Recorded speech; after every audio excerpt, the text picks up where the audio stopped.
on the blue side of the Rift. But outside of that, it is all victories. And let's see how this one's going to go. Both of these teams, 3-0. Maokai taken off the board. Our Saturday showdown about to take off. As there is the Ash ban, absolutely love to see it. And it has been an extremely bot lane focused meta. Even the jungle has kind of warped around what enables you to either dive bot lane or protect/gank bot lane. The Maokai, obviously a pick that in general is quite strong right now.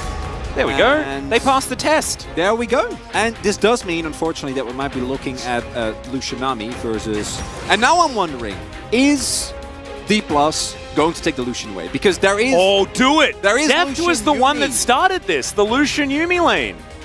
Oh, I want to see it. I want to see it so bad. The one thing I am afraid of is that, to me, Lucian Nami is incredibly strong. And in that duo, Lucian has a lot of power. But when it comes to a self-standing pick that combines well with others, I actually like the Nami a little bit more. I think things like Nami Draven can also have a big impact if you do play into something like the Yuumi. And D+ is not going to take the risk, instead locking in the Yuumi here.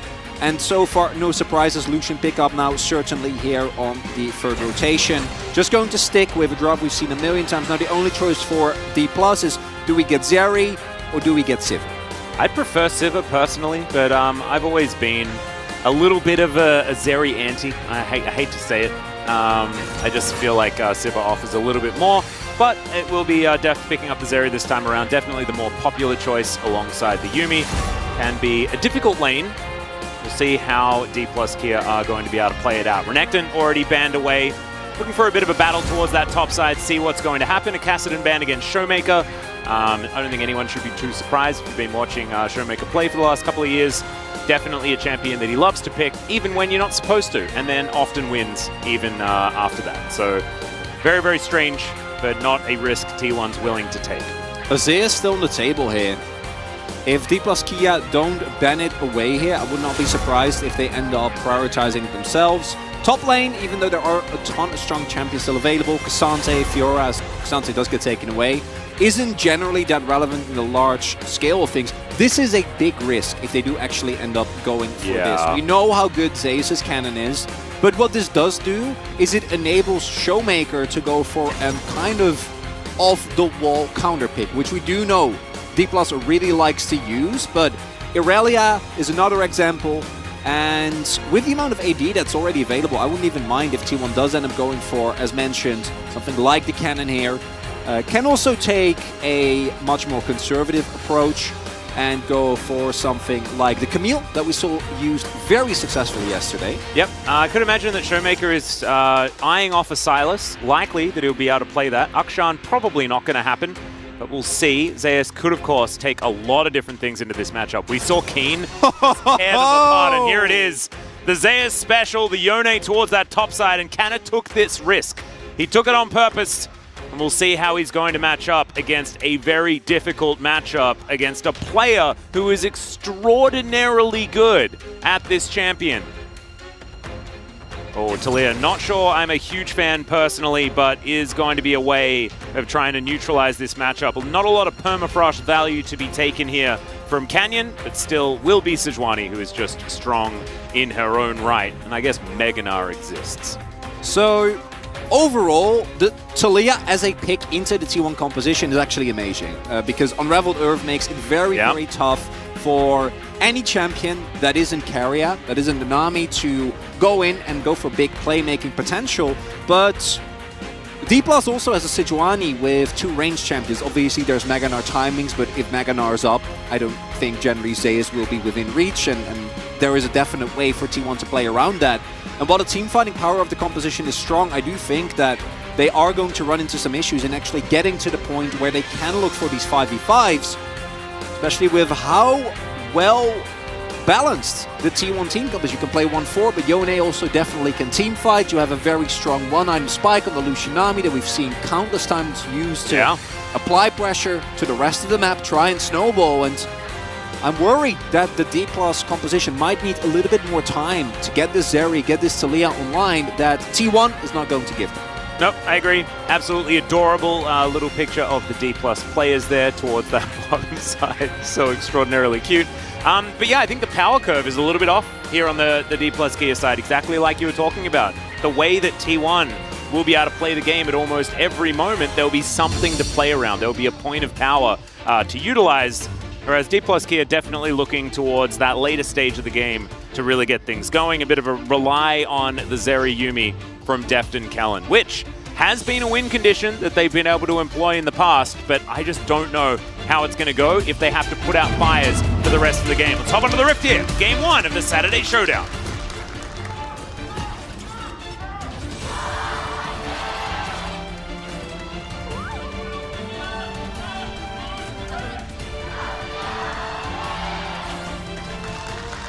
All right, Chronicler, I'll give you one chance to go back on your prediction. Do you think that this is still a T1 victory, or after the draft, do you think the D+ Keria have a chance? What do we reckon? I think D+ have a chance, but I feel great about my prediction. Yeah, me too. Really like the T1 composition here. The only thing that is somewhat lackluster is your hard engage from a really being able, something like a Vi or a Sejuani to just pull the trigger, but the re-engage is still amazing. If you can get an angle with Wukong that the enemy team doesn't suspect, there is still plenty of opportunity there. There's also the wave from Keria, so... And then we already talked about the side laning power.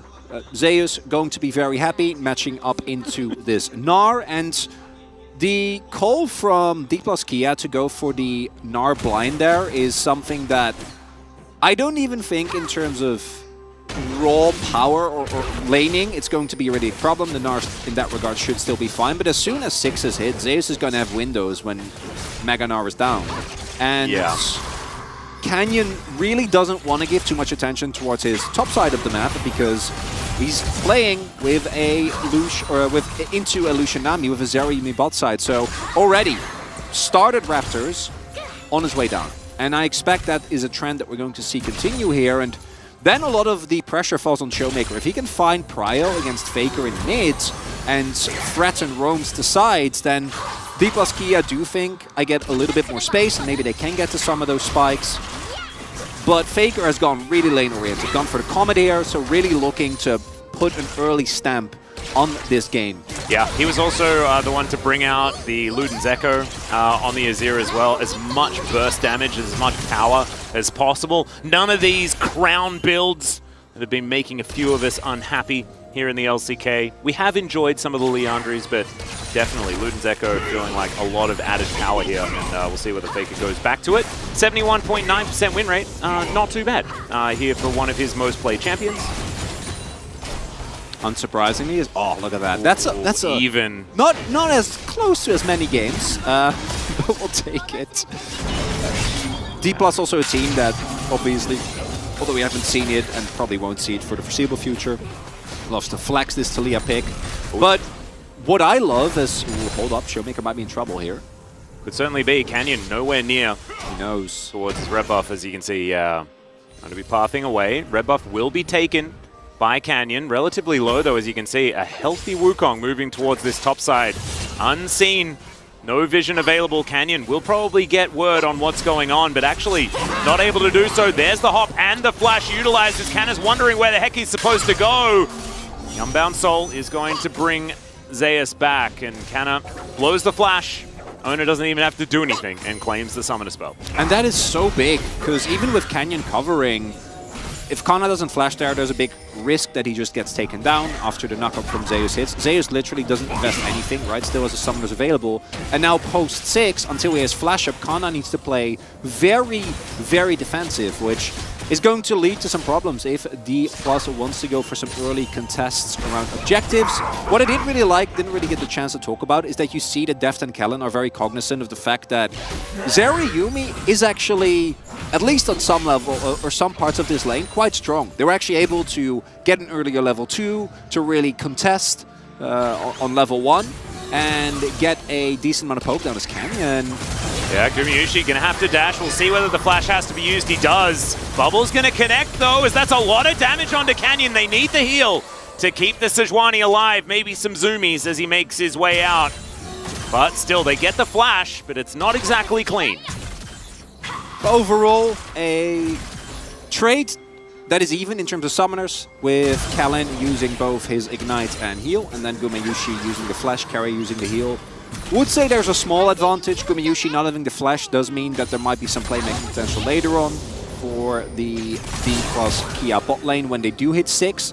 We have seen that the amount of power that the Yuumi and Zeri gain when they're able to catch a Lucian unaware is really, really big, and I think our perception of this matchup has gotten a little bit skewed due to the fact that a lot of the teams that we have seen have made it look very lopsided. Yeah. And it made the Zeri Yuumi look worse. I do think that once Gumayusi and Keria get Mandate and Gale Force, the equation changes a lot. But that is still relatively far away, so I'm actually happy to see Kalin and Deft play pretty far forward here. And I really think they need to, because if they don't have any pressure points in this early game, and you give T1 completely free reign, you're really gonna get into a lot of trouble. Yeah, and I think as well, first back is going to be pretty important here for Gumayusi as well, who's doing it right now. That serrated Dirk that we see so many Lucians picking up almost purely for tempo in the lane has been achieved. And Def not going to be so flexible in those item builds. Often it's Berserker's Greaves, it's Vampiric Scepter, things like this that are far more defensively utilized in those lanes. And so won't have quite the firepower that this Lucian will provide. So there is a slight advantage when it comes to the backs, but as you can see, Lucian going to be making it back to lane now, so things will be evened out quite nicely. And that will mean that the gold is going to remain almost exactly identical. And the only thing that's really changing it is about a 10 CS lead for both Zeus and Faker in these solo lanes. Canna and Showmaker struggling a little bit in these early stages.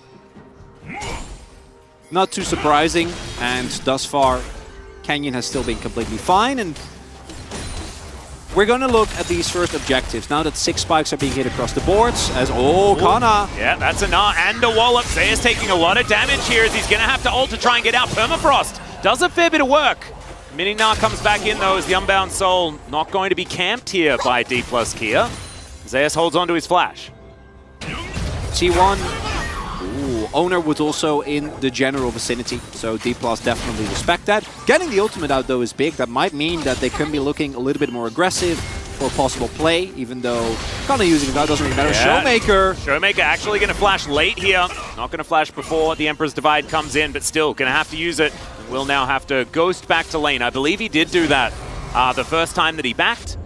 Can work as like a pseudo teleport to get you back to lane in time, but as you can see, Faker is going to be able to put a fair bit towards this turret. It's unsealed spellbook, so never mind. The teleport is going to be able to come out as the flash was just used. And Flash being down for Showmaker is still quite big, as Canyon going in again. Yeah, Gumayusi still doesn't have his flashback available, as there's the flash in from Canyon. I think this is going to be first blood, and Deft picks it up on the Zeri. About the best news for D+ fans that you could get. Very nicely done there for D+ Kia, able to pick up an early kill on their most important carry. And Canyon is continued attention towards this bot side of the map really paying off. Yeah, nicely done. Certainly not end of the world or anything like that for T1, as they will be able to have an explosive mid-game with this composition that they've put together. But D+ Kia almost needed that to happen for this to be competitive. Sort of how I feel these compositions will match up as the game goes on. It makes their mid-game a lot more comfortable. If Gumayusi, for example, gets a gank, Oner comes bot, right, and they kill Deft and Kalin, and he, in addition to the Dirk he already picks up, gets an early Gale Force, then it becomes extremely hard to play out. I don't think this is enough to quell the spike that T1 are certainly still going to hit a mid-game, but right now we do actually see Showmaker is heading towards bot side to cover, so the answer for Guma is going to be relatively limited. Drake might be available here. There is good vision around for D+ Kia, so Canyon at the very least going to pick this up. Showmaker going to protect the plate. Dive could come through here, but does look like Showmaker is aware of that. Obviously, vision on bot side getting cleared out, and there was no contest, so he will be playing it very, very safe. Yep, Deft dashing forward does find a little bit of an extendo beam that doesn't extend onto Faker there, but not too much to worry about. And still, 2 plates will go over to T1. All right, final chapter comes through. Faker gonna flash, but immediately the Glacial Prison comes in and Kellen picks up the second kill for D+Keria, and they'll grab plates for it. The Rift Herald coming down as well. D+Keria, the explosive early games that we've been seeing, apparently works on T1 as well.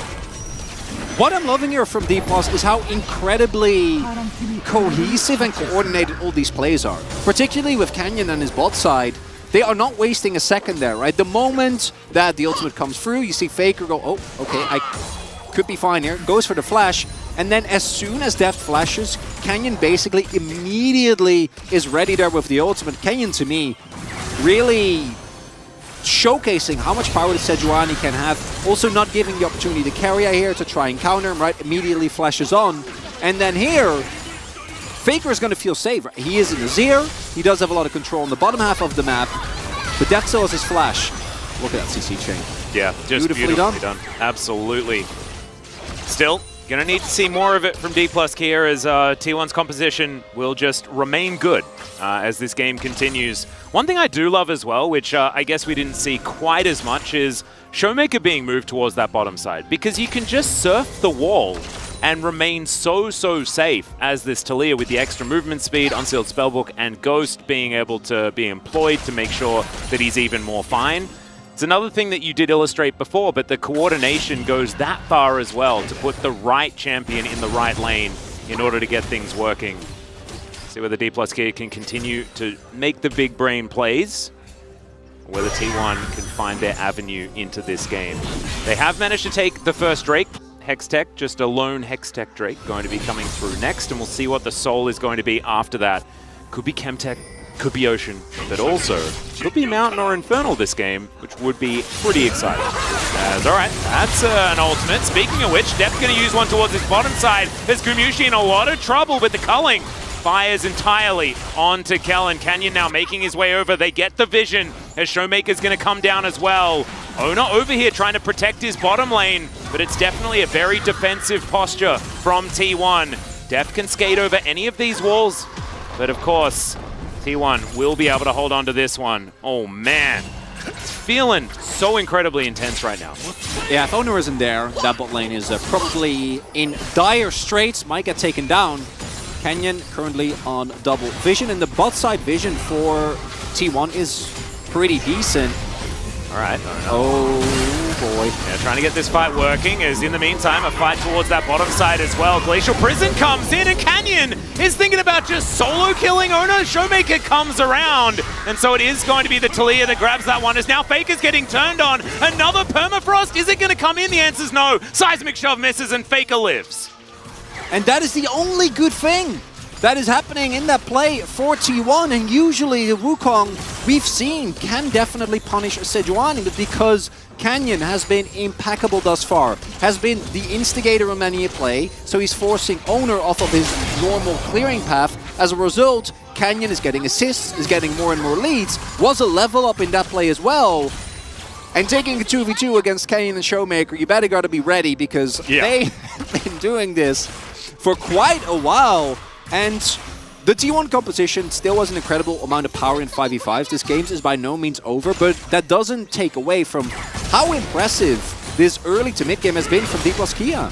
Yep, Showmaker, I believe, just flicked Faker underneath his turret there for a moment. The threaded volley, forcing Faker to move around and try and escape, but dances a bit, isn't quite able to avoid the majority of the damage. So Showmaker getting something back, but still, a fair bit of work being done in this mid lane by Faker. As this is getting a bit scary. Canyon looking to steal the red buff first. Threaded volley going to help out with that one. Extendo beam from Deft. And Kellen going to soak a fair bit as the culling now on cooldown.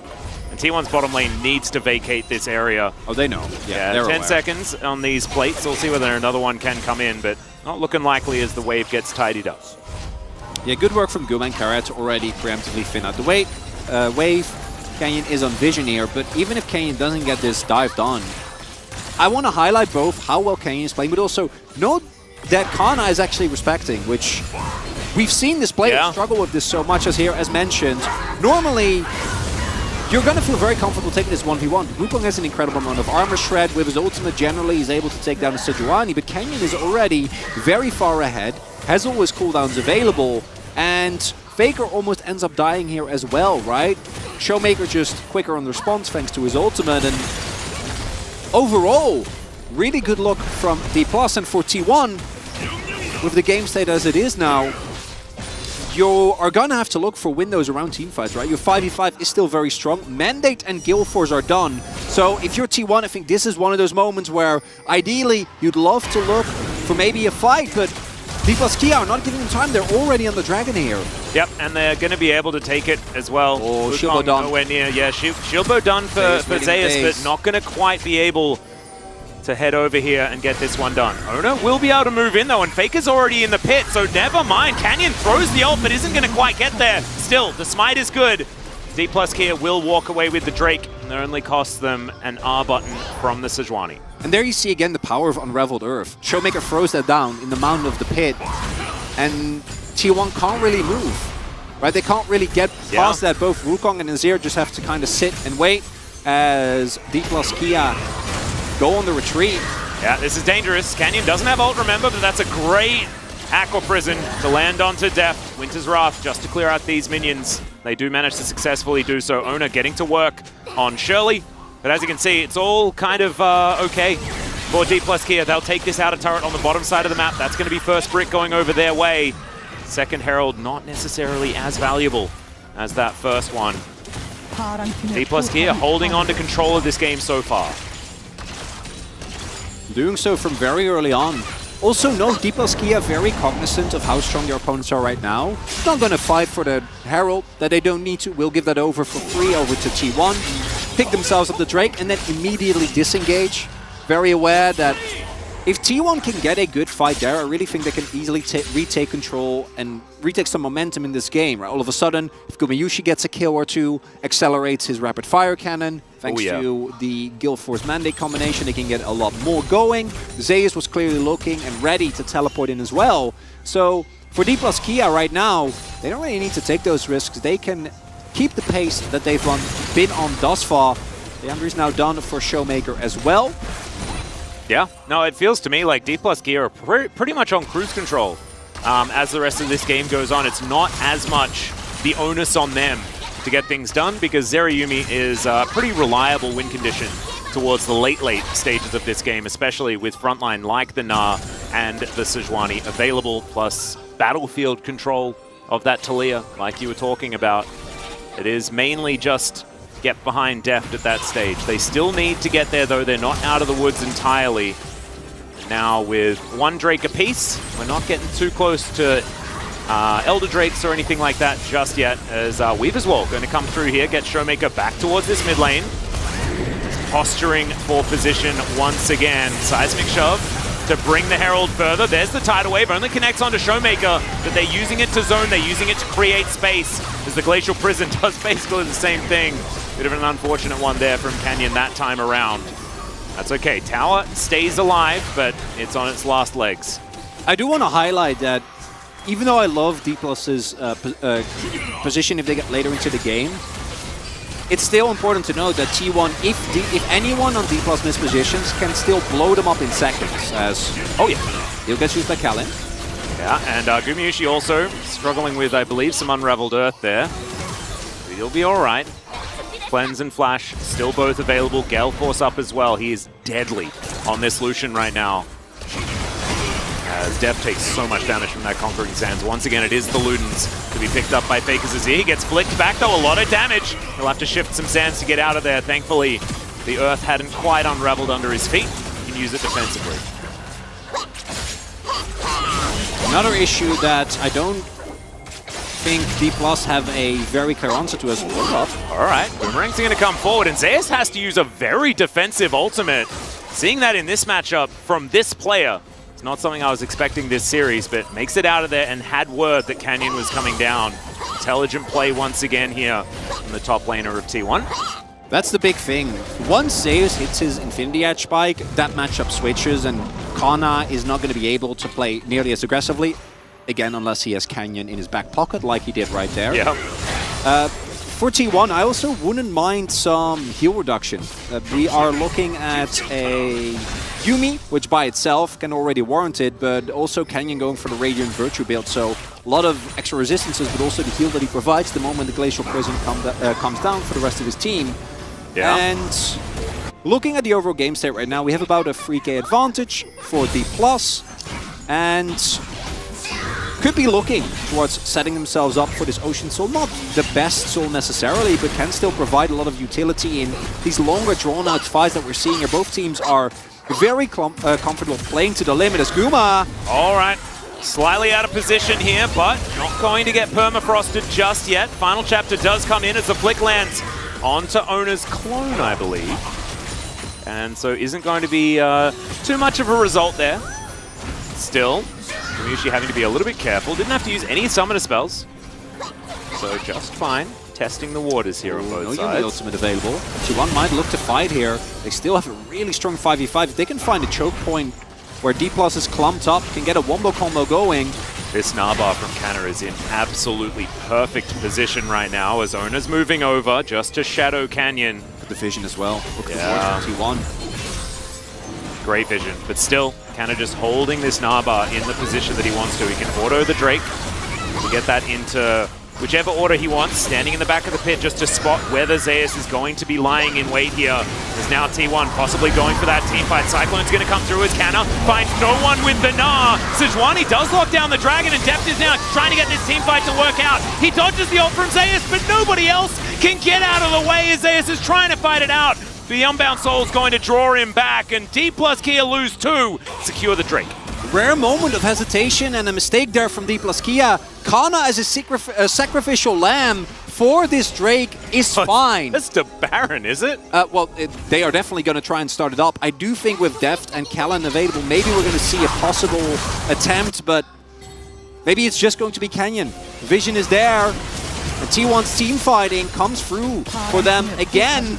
All right, so it's going to pop over the wall. I think Canyon now has word of what's going on here as the Baron's just going to be taken for free. D+ Kia not even going to try and stop that one from going down. So this is just insane, right? Like, T1, it was 0-3 the kill score. D+ Kia were controlling the game for the entirety. Watch this. And then they lose 2 members and lose a Baron, and maybe the game's over. So there is 2 angles here. One is that Kana here is completely fine to just keep people occupied. If you give just him up, you're fine. But I think D+ was actually looking to extend and keep going for this fight. And then Showmaker gets caught by a beautiful ultimate from Zeus, who now is sitting on that Infinity Edge spike. Yeah. And T1's Baron's power play generally are amazing, and it's literally, they're 3k gold up, they make one mistake in a team fight, and it here we are. It's all done. Lead's gone. Oh, what a game. The entire gold lead just evaporated in one moment. Faker versus Deft here towards this bottom side, and Deft is just dead. I don't think there's much he can do about this one. He's going to see how much time he can buy, and it's not very much, guys. Wukong going to be able to take him down. Faker's going to go back home, get that health bar back. And T1, in like the flick of their fingers, immediately they are in the lead, and they are in full control of this game. As Faker teleported straight away towards that top side, Showmaker not going to be able to get any sort of split done. Gumayusi getting to work on this inner turret. The Baron power play already at 3.2 thousand gold, and they've still got a minute and a half. It's not even nearly done yet. What a beautiful swing from T1. Really, this is just... Oh, the amount of mistakes you're allowed to make against this team might not be 0, but it's definitely very, very, very little, as off of the back of a single fight over a Drake, now 4.5k. They were up 3k when they started the objective. Yep. There's still 1 minute of this, so the top outer turret should also be taken. We talk about standing gold all the time, and if you can get momentum back, you can take that money off the Rift. And that is precisely what T1 have done. But they've taken 5 turrets. And so that's why we're sitting at 5,000 here as Warrior Trickster gets Oner out of there. And D+ Kia, I'm sure they're reeling at this point in time as the culling comes through. Showmaker in trouble. Has to use the shield. Does get it from his Seraph's Embrace. But still, this is... It feels like the game was in D+'s hands and is now completely out of control. That's the tough part when you think you're playing against 2 teams that are seeing a match with 2 teams that are as good as this. is that you know that a single mistake can mean maybe a dragon, maybe a few turrets, but generally you don't get punished this hard, right? Because literally, if you go back to before that fight as Canyon, able to find. That's not the one that he really wanted there, but Zeus can ult through the wall, and he'll get out. They lost, what, 4 or 5 turrets in this one Baron? Like, the flip of the switch in the minds of T1 as well, after a couple of their early plays didn't work out right. Oner, little over-aggressive, gets punished, and they smell a team fight. They smell an opportunity, everyone goes in, and now, for D+Keria, retaking control of this game is actually very, very tough, because when you look at the spikes hit on the side of T1, you are now looking at Guma being fed after all. Zeus is unmatchable inside for Kana, who now completely has to give up any priority. 2 levels behind as well. Yeah. What? It's insane. Look at this! 5 minutes, Atlas! Yeah. The swing in gold is, 7,000 or something like that. After that Baron came through, and yeah, it was a 6k Baron power play or something like that, but the damage had been done prior after winning that team fight on the side of T1. And now with their composition, it also works fantastically well to hold on to this advantage, because there's no Infinity Edge done from Deft yet. There's no, big item spike for D+Keria to get them back into this game. And they'll also lose this streak after all as well. So, yeah, T1 weren't able to take that, but winning that fight, getting that Baron, and now they should be able to just hang around and wait for the rest of these dragons, and they should belong to them, unless D+Keria can wrestle back some form of control. It's possible. It's going to be real tough. Well, obviously the upside for D+Keria is that had this been the game state since the beginning, we will be talking about, okay, so they Could be worse. They still have a Taliyah that skills very well. It's just hit the 2-item mark. We are looking at Deft getting closer to his Infinity Edge. You still have a Yuumi. You do have an incredible amount of team fighting power if you can avoid flanks, which, as we saw in the previous fight, was very much their downfall. But it's not great. It's, I think, also way worse to go from feeling like you're in the lead in the game. Well, click back onto Oner, taking a fair bit of damage here, but he's not too worried. Ebb and Flow from Keria is going to keep him up. And not able to clear out the vision is D+Keria. Canyon kind of relegated to in his own base, meaning that the Sejuani not going to be able to get too much tankier. Still, has a considerable lead against Oner right now. See how this one's going to go. Zeus at level 17. Oh, wait, no. Wait, what? Yes, that was Oner up there at level 13. I got very confused. Zeus is indeed at level 17. Which I'm not... don't think that should be allowed. Well, that has IE. That's something. There is definitely that. Keria not going to get hit by the seismic shove as Canyon secures his red buff. There's the Weaver's Wall to try and split off this fight. Oner moving towards that top side. Canyon avoids the tidal wave, but the bubble is going to connect. Final chapter coming in, but Canyon still in a whole lot of trouble. This Baron is just live, and Canyon is now extremely low. See the problem there as well for D+, they can't move out, they can't fight in those choke points against the composition of T1. Too many big AoE ultimates. They do have a lot of poke here though. Yeah, and Kana is going to have to try and use this Meganar. Doesn't actually have the ability to do so. The Rift Scuttler will be secured here by T1. D+Keria though do stop the Baron. And I like it from T1. They just test. They just make sure that, all right, are you guys going to do your due diligence and check this Baron? If not, we're taking it. We're already halfway through. D+Keria do this time actually move over and defend. But now T1, they can dance that dance again. Can keep going for these type of plays. A lot of ultimates actually invested here to try and set it up. Oner almost gets taken down, but rest of his team, you can see, all ultimates, like big team fighting ultimates, are still available here, and D+ can't go in. Baron has started up. Speaking of that dance again, Chronicler, they are going to do it one more time. All right, there's the Steel Fade. What? Deft steals the Baron, and the seismic shove is extraordinary. Keria is going to go down as well, and now D+Keria, they've turned the whole game on its head. Zeus, can he try to fight this? The answer is absolutely not, and Kana's going to pick that up. We need that in ultra slow-mo, because I have absolutely no idea what just happened.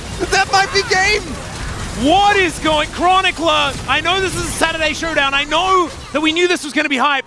But I'm not ready for the pace, man. Let's calm down. The health bars are low. It's 20 seconds until Faker is back. 10 seconds for Oner. They should at the very least be able to get the inhibitor. I don't know. I think they should back off after this, because if we get another throw... Well, I don't even want to call it a throw. You know, I think both of these teams... Oh, Atlas!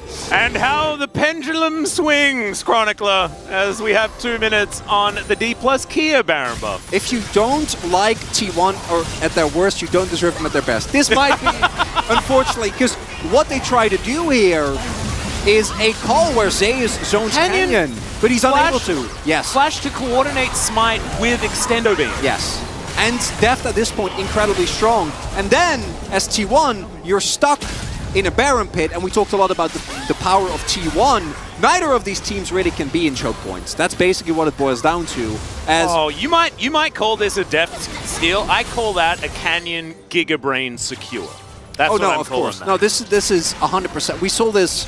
I forgot which team it was. There was another example where an AD carry stole. Yeah. It happened like a couple of days ago. Yeah, it was yesterday in the KT series, where Cuz was able to go for the smite, and as a result, they got the objective. Yep. Same thing happened there. And if T1 is the one that is caught in the choke point, there is also Unraveled Earth. There is a Mega Gnar. And if those cooldowns are available, you also don't have a lot of stuff going on. And now it's D+ who, again, is in control. As Canyon going in. Final chapter coming in. Gumayusi going to go up, and that is going to avoid the majority of everything here. Tidal Wave comes through. Showmaker stops anyone from helping the Lucian, but he's still going to be absolutely fine. So a few buttons missing. Not the greatest. Big wave here for D+ crashing gear. Yeah, exactly. This bottom wave is going to be huge, but Zeus is being very frustrating here on this top side of the map, buying a lot of space. Canyon now going to go over and just look to secure Soul Point. They should be able to do so, as there is the Aqua Prison to stop the cannon from taking down the turret, and they do keep it alive. The Drake is secured there by Deft. So, a little bit of a brief respite, and the gold is back to dead even. Chronicler, did we want anything else from this series? Absolutely not. 4,000 gold is the Baron power play, and that's just revenge for the previous T1 Baron power play, and now everything back to perfect equilibrium. Yeah, Atlas. It is harmony on the Rift. You know it's a good LCK game when we literally have not been able to make any jokes for 32 minutes. We haven't meandered, we haven't low stated, we've only talked about the video game. Yeah. That doesn't happen very often. I feel like we need to call that out. Yeah, we need to be doing better work, because I think we're hired to not talk about the video game most of the time. But no, it's been too entertaining. Deft going to take down this outer turret towards the top side. As D+ Kia, how are they supposed to actually close out the game is the question. Are they waiting for the next Baron? Are they going to go for that fight? Is it then about Showmaker controlling the battlefield enough, utilizing the Weaver's Wall to block out T1? Or is it about getting these waves shoved in and then finding your way to split up the map? I just don't know. Is it just wait for the Drake? Are we just going for a Soul or an Elder win condition? Oh, it's not the funny with these two teams, it's not about Soul. Elder definitely is a win condition in of itself, but I don't think the Soul really matters. It's about who then wins the fight. That was a bit of a silly thing to say. That's okay. Oh, does have GA. Yeah. So Zeus can walk with relative impunity. A lot of cooldowns are still up or down here for D+. So flashes for Canyon, Deft, of course, all results of that Baron play that they were able to successfully pull off. Everything outside of Zeus's flash is up for T1, so this is a moment for them to try and find a fight. And this really is going to all come down to execution. Like there is no easy answer here, because you have 3 carries that need to be answered on the side of T1. You need to, at the very least, deal with 1, preferably 2, because if either Zeus, Faker, or Guma stays alive in the fight, they will clean up the fight. And for D+, the same thing can be said for the Taliyah and for Deft. If Deft doesn't go down in your initial play, and he gets to just sit in the back and Zeri Yumi it up, then it doesn't matter if you kill Kana fast, if you maybe take down Canyon, you're still going to be in deep trouble. And For T1, I think proactive plays are a little bit harder due to the existence of Taliyah at this point in time, and the fact that Yuumi with her ultimate can be a really big deterrent. So then it comes down to poke, right? Like, who gets a little bit more poke done? Is it Faker, who is also gone for the Royalize? So a lot of utility. Stopwatches across the board available as well, and I'm looking for flanks here, Chronicler. I'm looking from Zeus, at Zeus and Oner finding these angles that they have been able to... But what if Canyon? It might just be but what if Sejuani flank angle. Oh my god. That gets it in the end. Seismic oh my god. Go wide as Canyon. He managed to find Faker. The tidal wave comes in. Faker goes golden. It's not over just yet as Oner is trying to pick it up. Speaking of picking it up, the ultimate to come through from the Azir almost works, but he is going to go down there. Zeus has found his way in, but Deft is ripping them apart. The GA is now going to come down. Showmaker finds the flash, but not the seismic shove.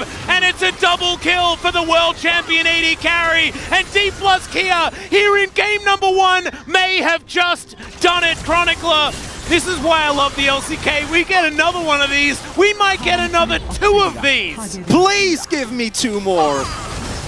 Oh, maybe it's not even over yet. Yeah, we might need a Baron. We might need to also pick up a Soul. Can they clear the wave here? That's the big question. All right, I think D plus Keria are just going to look for the end. Faker, 15 seconds left to go, 30 on Zeus. I don't think I have the time. Canyon's pretty low. Gumayusi trying to get this one done, but it's not going to work. The final chapter is indeed the final one in this game, but not in this series. D plus